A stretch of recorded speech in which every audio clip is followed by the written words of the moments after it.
It is indeed a very troubling report, but it is a report of extraordinary importance, not only to those who wish to own a home, but as to the taxpayers of this country who would pay the cost of the cleanup of an enterprise failure.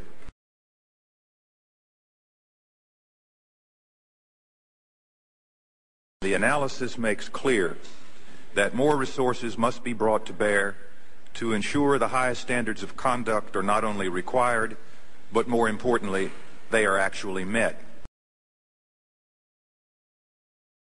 Through nearly a dozen hearings where, frankly, we were trying to fix something that wasn't broke. Mr. Chairman, we do not have a crisis at Freddie Mac, and in particular at Fannie Mae, under the outstanding leadership of Mr. Frank Raines. And as well as the fact that I'm just pissed off at Ophelia, because if it wasn't for you, I don't think that we'd be here in the first place. And now the problem that we have and that we're faced with is maybe some individuals who wanted to do away with GSEs in the first place, you've given them an excuse to try to have this forum so that we can talk about it and maybe change the direction and the mission of what the GSEs had, which they've done a tremendous job. There's been nothing that was indicated that's wrong, with Fannie Mae. Freddie Mac has come up on its own, and the question that then presents is the competence that your agency has with reference to deciding and regulating these GSEs. And so I wish I could sit here and say that I'm not upset with you, but I am very upset because, what you do is you give, maybe giving a reason to, as Mr. Gonzalez said, to give someone a heart surgery when they really don't need it.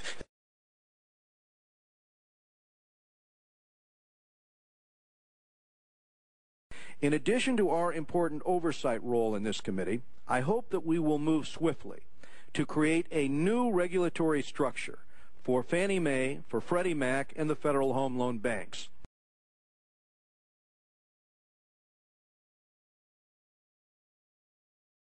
This hearing is about the political lynching of Franklin Raines.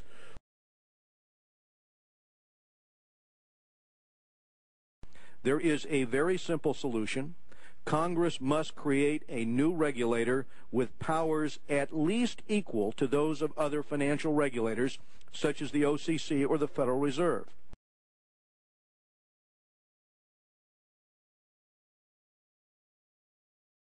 What would make you, why should I have confidence? Why should anyone have confidence in you as a regulator at this point? Sorry, Congressman. OFAO did not improperly apply accounting rules. Freddie Mac did. OFAO did not try to manage earnings improperly. Freddie Mac did. So this isn't about the agency engaging in improper conduct. It's about Freddie Mac.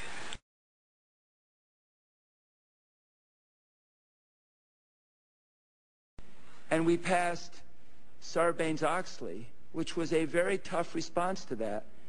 And then I realized that Fannie Mae and Freddie Mac wouldn't even come under it. They weren't under the 34 Act. They weren't under the 33 Act.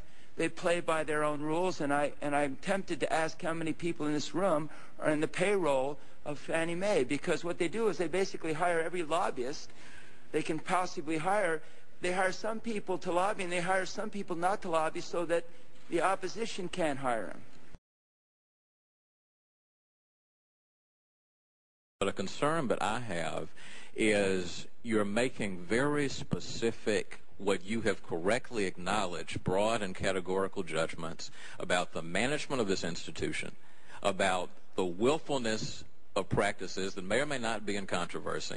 You've imputed various motives to the people running the organization. You went to the board and put a 48-hour ultimatum on them without having any specific regulatory authority to put that kind of ultimatum on them. That sounds like some kind of an invisible line has been crossed.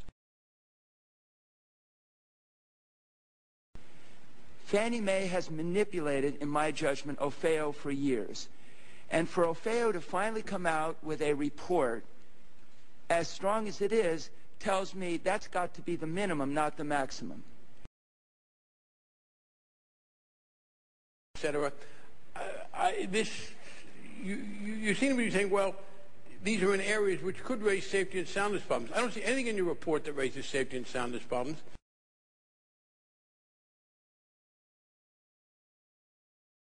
under the outstanding leadership of Mr. Frank Raines. Everything in the 1992 Act has worked just fine. In fact, the GSEs have exceeded their housing goals. What we need to do today is to focus on the regulator, and this must be done in a manner so as not to impede their affordable housing mission, a mission that has seen innovation flourish from desktop underwriting to 100% loans.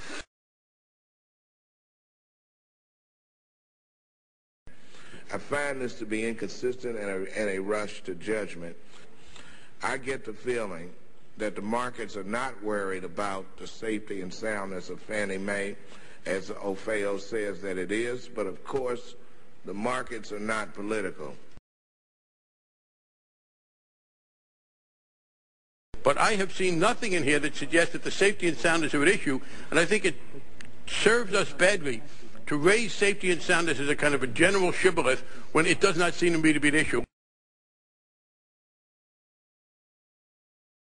Mr. Raines, $1.1 million bonus on a $526,000 salary. Jamie Gorlick, $779,000 bonus on a salary of $567,000. And this is what you state on page 11 is nothing less than staggering. The 1998 earnings per share number turned out to be $3.23 and 9 mils. A result that Fannie Mae met the EPS maximum payout goal right down to the penny. Fannie Mae understood the rules and simply chose not to follow them. That if Fannie Mae had followed the practices, there wouldn't have been a bonus that year.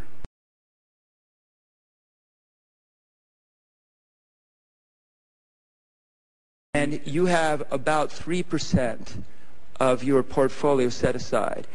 If a bank gets below 4%, they are in deep trouble.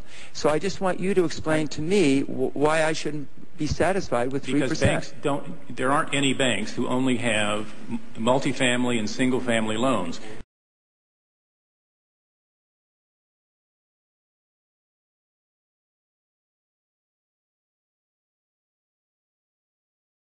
These assets are so riskless that their capital for holding them should be under 2%. Fine.